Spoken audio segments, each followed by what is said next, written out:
In the ancient land of Israel, two kings sat side by side. King Ahab, ruler of Israel, was strong in power, yet corrupt in heart, for he had turned away from the Lord and worshipped false gods. Beside him was King Jehoshaphat of Judah, a righteous man who feared the Lord and sought to walk in his ways.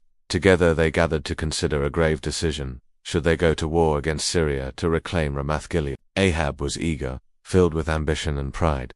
But Jehoshaphat said with wisdom, "Let us first inquire of the Lord's will." At Ahab's command, 400 prophets were summoned. Yet these were not prophets of the Lord.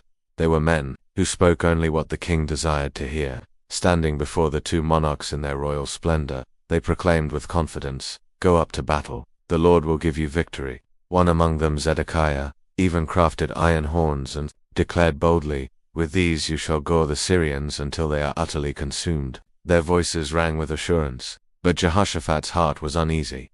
"Is there not still a prophet of the Lord whom we may consult?" he asked. Ahab frowned. "There is one more, Micaiah son of Imlah, but I hate him. He never good concerning me, only evil." Jehoshaphat replied, "Do not speak so. Let him be called." A messenger was sent to fetch Micaiah. Along the way, he warned him, "Behold, all the prophets speak favorably to the king. Let your words be like theirs. Speak good things." But Micaiah answered firmly, "As the Lord lives, I will speak only what he commands." He feared no man. Micaiah stood before the kings, who sat in majesty upon their thrones, clothed in royal garments. Around them were soldiers, prophets, and nobles, a scene of power and might. King Ahab asked, "Shall we go to battle at Ramoth-Gilead, or shall we not?" Micaiah replied at first with a hint of irony, "Go and triumph. The Lord will give it into your hands." But Ahab rebuked him.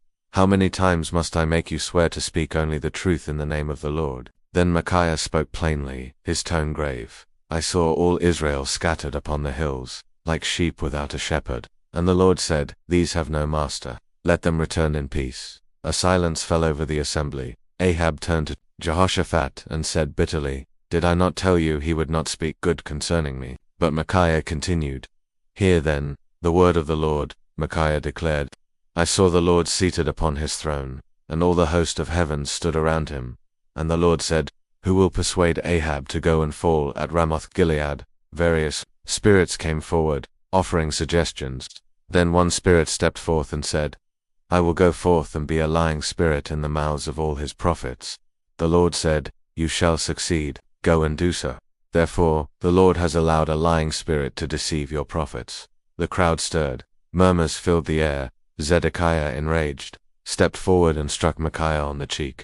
"Which way did the Spirit of the Lord go from me to speak to you?" he mocked. Micaiah replied calmly, "You shall know on that day when you flee into an inner room to hide yourself." King Ahab, furious, shouted, "Take Micaiah and return him to the prison. Give him nothing but bread and water until I return safely from battle." Micaiah stood firm and answered, "If you return safely, then the Lord has not spoken by me." Then he turned to all who stood there and declared, "Hear me, all of you." Despite the warning, Ahab went to war. Yet fear gripped him, and he disguised himself as an ordinary soldier.